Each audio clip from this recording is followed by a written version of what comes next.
अंधाओं का स्वरूप बताते हुए फरमा रहे हैं, दरी राम सब जग अंधा राम बिना,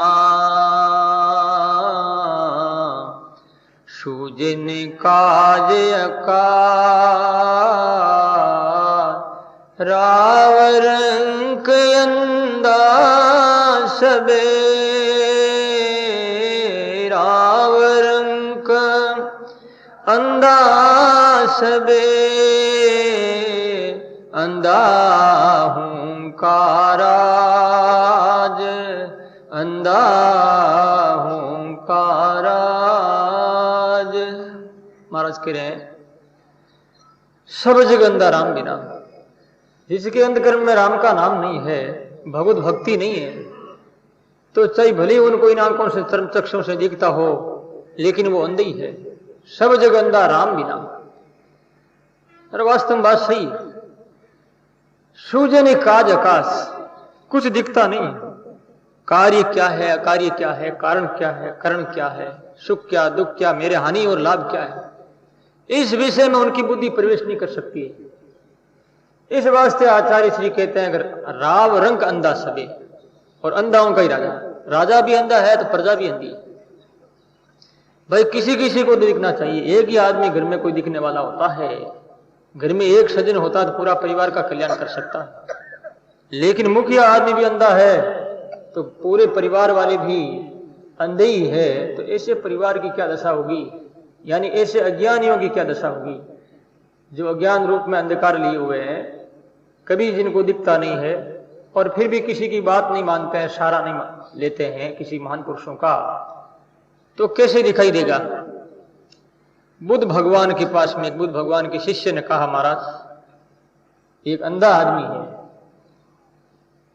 और हमने कहा कि गुलाब का पुष्प बड़ा सुंदर होता है, ऐसा होता है, रंग रंगीला होता है, तो अंधे ने कहा नहीं, हम आपकी बात नहीं मानते हैं, आप बिल्कुल झूठे हो। फिर कहा गया कि कपड़ा सफेद बहुत ही सुंदर होता है, उसने कहा मैं बात नहीं मानता, वो कैसा होता, मीठा होता, खारा होता है, अंधा कहता है। वो कहता है मीठा खारा नहीं होता, वो पेलने के काम में आता है, वो मानता नहीं है। बुद्ध भगवान ने कहा उस अंधे को मेरे पास लाओ। अंधे को पास लेकर के गए, बुद्ध भगवान ने कहा अंधा ठीक कह रहा, अंधा इस प्रकार से नहीं मानेगा, इसको प्रैक्टिकल एक्सपीरियंस करना बहुत जरूरी है। बुद्ध भगवान ने कहा अंधा तो बिल्कुल ठीक कह रहा है, वैद्य को बुलाओ। वैद्य को बुलाया गया, वैद्य ने औषधि दी और आंखों की ऑपरेशन किया गया। ऑपरेशन करने के बाद जब दिखने लगा तो अंधा अपने आप ही कहने लगा ठीक है, गुलाब का पुष्प बड़ा सुंदर होता है, अमुक सफेद कपड़ा अच्छा होता है। जब तक परमात्मा नहीं दिखते तब तक अपने को विश्वास नहीं होता है, और दिखने के बाद में हमें विश्वास तो है ही, और साथ साथ में हम दूसरों को विश्वास में लाने की कोशिश करेंगे, उनको बताएंगे, क्योंकि इस मार्ग से हमें अनुभव हुआ है, सुख मिला है परमात्मा का, उनके परमात्मा के स्वरूप का, उनके रूप आकार का। तो हम भी दूसरों में यह चाहेंगे कि प्राणी मात्र को परमात्मा के स्वरूप का सुख मिले, प्राणी मात्र परमात्मा का ध्यान करे, नाम जाप करे, प्रभु के स्वरूप का ध्यान करे, ऐसा हम सोचेंगे। क्यों सोचेंगे? हमको इस साधना से आनंद आया है, अनुभव हुआ है, सुख मिला है, इस वास्ते अंधा मान गया उसके बाद में। तो महाराज श्री कहते सब जगह अंधे हैं, दिखता किसी को नहीं। राजा ही जिसका अंधा है तो प्रजा अंधा होगी। एक बार कोई गुरुजी दो शिष्यों को लेकर के परिभ्रमण में निकले हुए थे। घूमते घूमते एक बहुत बड़ा नगर था, नगर के पास में आए। नगर के मेन गेट के ऊपर एक कोई बॉर्डर के ऊपर लिखा हुआ था, बैनर के ऊपर बहुत सुंदर ढंग से लिखा हुआ था, अंधेर नगरी अनबुझ राजा, टके शेर भाजी टके शेर खाजा। महात्मा ने पढ़ा कि ये क्या है? ये सैन बोर्ड पर लिखा हुआ अंधेर नगरी अनबुझ राजा, टके शेर भाजी टके शेर ही खाजा, ये हेडिंग थे नगर के मेन द्वार। महात्मा ने कहा भाई एक मामला तो खराब दिख रहा है। गुरुजी थे, समझदार थे, कि टके शेर भाजी टके शेर खाजा का मतलब क्या? यहाँ कोई न्याय नहीं, यहाँ तो कोई अन्याय है। अंदर घुसे, गुस्से तो कोई हलवाई की दुकान आई। गुरुजी ने परीक्षा करने के लिए गुरुजी ने पूछा कि भाई ये हलवा क्या भाव है? कि महाराज टक्के शेर, ये पूड़ियां का टक्का शेर, सब्जी के टक्के शेर, अच्छा ये चमचम का टक्का शेर। महात्मा ने कहा न्याय तो नहीं है। फिर आगे बढ़े तो कोई मालियों की दुकान आई, सब्जी बेचने वाले, तो बोले गोभी क्या भाव है? टक्के से, गाजर टक्के से, पालका टक्के से। ये क्या? आगे कोई एक सेठ की दुकान आई, कपड़े की दुकान, वहां पर पूछा गया कि रेशम का भाव क्या? टक्के से। खादी का भाव क्या? टक्के से। महात्मा बोले इस नगरी में अपने को नहीं रहना, चलो यहां से भागो जल्दी।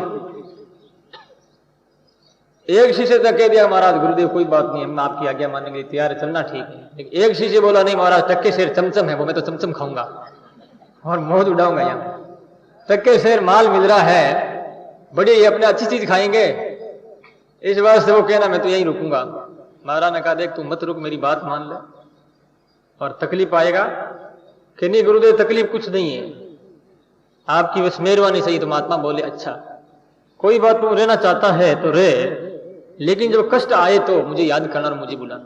कि महात्मा को पता था कि ये न्याय तो यहाँ है नहीं, क्योंकि अंधा राजा अंधे की प्रजा है, ये न्याय क्या है? यहाँ तो सारा भ्रष्टाचार ही है, यहाँ तो कुछ है ही नहीं ईमानदारी। तो अब वो महात्मा ये कोई राजा के बगीचे में सुंदर जो कुटिया थी, कुटिया में वो बैठ गया, खूब मस्तियां उड़ा रहा है, और चमचम हलवा खूब खा खा करके इतना लाल गुलाब रसगुल्ला गुलाब जामुन जैसे बन गया मोटा ताजा। कि शरीर जिसका निरोग होता है खूब खाता है तो शरीर बढ़ते कहीं टाइम लगता, कोई टाइम नहीं लगती है।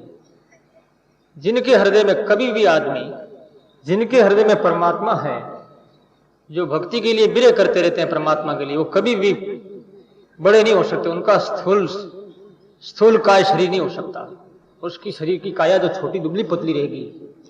क्यों रहेगी? कि उनका तार जो है परमात्मा में लगा हुआ। मीरा का तार परमात्मा में लगा हुआ था। मीरा पीली पड़ गई थी, दुबली हो गई थी, उनका शरीर जो है एकदम कांटे जैसा हो गया था, क्योंकि उनकी याद में वो सदा ही खोई रहती थी। क्योंकि एक काम होगा, मन तो एक है, या तो भगवत प्राप्ति कर लो अथवा संसार का मजा उड़ा लो, दोनों में से एक करना होगा। और एक में मन लगता है, दो तो मन है नहीं। इस वास्ते महात्मा बहुत स्पष्ट हो गया। तो उसी नगर में कोई राजा, अंधा राजा था। वहां राजा कोई भी ऐसा कोई नुकसान होता, गड़बड़ी होती, गलतियां होती, राजा के वहां जाकर के फरियाद करते। तो एक कोई तेली की दीवार गिर गई। कैसे गिर गई? कोई बकरी थी, बकरी जो खाद खुजालती है ना, तो दीवार के रगड़ती हुई वो चली जा रही थी, दीवार नीचे गिर गई। नीचे गिर गई तो तेली ने जाकर के फरियाद किया राजा के पास जाकर के, बोले देखो ये बकरी वाला बड़ा खराब है और मेरी दीवार को तोड़ दिया। राजा ने उनको, अपने नौकर को, राजदूत को भेजा और कहा जाओ उनको जल्दी कहो कि वो मेरे पास आवे। आया वो, क्या रे तुमने कैसे दीवार कैसे गिरा दी? कि महाराज मेरा क्या दोष है? मेरा कोई दोष नहीं है, तो कारीगरों का दोष है, जो कारीगरों ने ठीक ढंग से दीवार नहीं बनाई है, मिस्त्रियों ने, मेरा क्या दोष? तो उसको छोड़ दिया, चला जा तुम यहां से। अब राजदूत को भेजा कि उस कारीगर मिस्त्री को बुलाओ। उसको बुलाया गया, आखिर खड़ा हो गया कि अंदाता क्या हुक्म है? कि अंदाता फंदाता कुछ नहीं है, तुमने दीवार ढंग से नहीं बनाई इसलिए दीवार गिर गई। उसने कहा महाराज मेरा कोई दोष नहीं है, जो गारा मिलाने वाले होते हैं ना उनका दोष, उसने गीला कर दिया गारा, कड़ा बराबर रखा नहीं। तो उस कारीगर को भी छोड़ दिया, चला जा तू यहां से। बुलाया गारा वाले को, आया गारा वाला, वो भी सामने खड़ा हो गया हाथ जोड़ करके। क्यों रे तुमने गारा गीला कैसे बनाया? जो दीवार ढंग से नहीं बनी, दीवार गिर गई। तो बोले महाराज मेरी कोई गलती नहीं है, जो पाखाल लाते हैं ना, वो ऊंटों के ऊपर पानी लाते हैं, उनकी गलती, उसने ज्यादा पानी डाल दिया, हम क्या करें? उसको भी छोड़ दिया, पानी वाले को, उस पखाल वाले को बुलाया गया, उसका आया नंबर। आगे सामने वो भी खड़ा हो गया हाथ जोड़ करके, बोले महाराज क्या आज्ञा है? क्या आज्ञा नहीं, तेरे को फांसी दी जाएगी, फांसी लगेगी, मृत्यु दंड दिया जाएगा, तुमने ज्यादा पानी कैसे लाया? उसने कहा महाराज मेरा दोष नहीं है, ये कोतवाल की गलती है। कोतवाल जो है बराबर सफाई नहीं करने के कारण से बड़ी बड़ी भैंसियां मर गई, और बड़ी बड़ी भैंसियां मरने से बड़ी बड़ी पखाल हो गई, इसलिए ज्यादा पानी हो गया।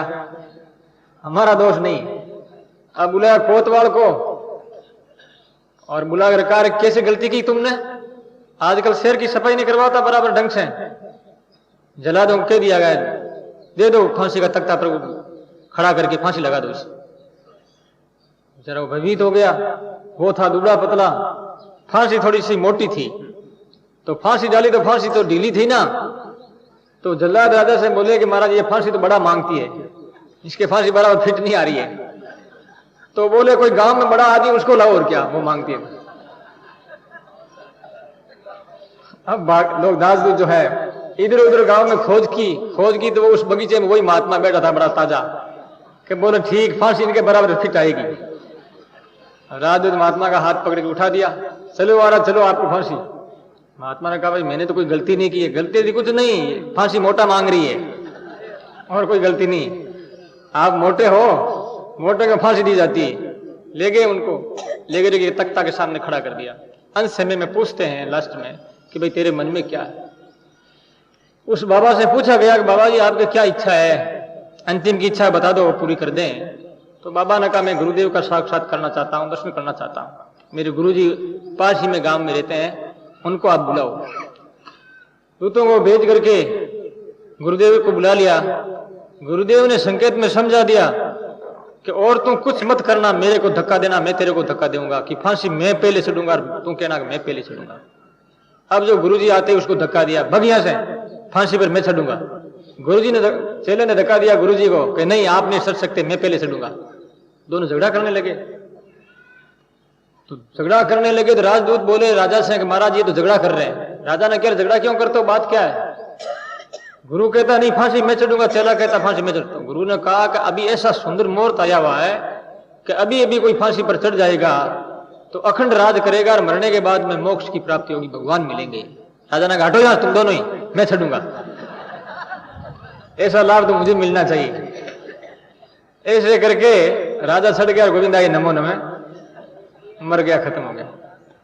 इस प्रकार से ऐसे अंधाओं के राज में यदि कल्याण करते तो सदगुरु करते हैं। सुंदर बात है ये। तो कहने का मतलब ये है अंधा आंखों से नहीं। कोई आदमी ठोकर खाता बच्चा तो अपन लोग क्या कहते हैं, अरे अंधा तुझे दिखता नहीं क्या। या कोई बड़ी गलती करता है तो भी कहते तेरे को दिखता नहीं था क्या, अंधा था क्या था, यही बोलते हैं ना अपन। तो अंधा का मतलब विवेक से अंधा, विचारों से अंधा, सूझबूझ से जो अंधा होता है उसे अंधा कहा गया, नहीं कि आंख फूटने के बाद। वो तो अंधा हो तो भी अंदर उनके दिव्य चक्षु ज्ञान चक्षु हो सकते हैं। तो महाराज श्री कहते हैं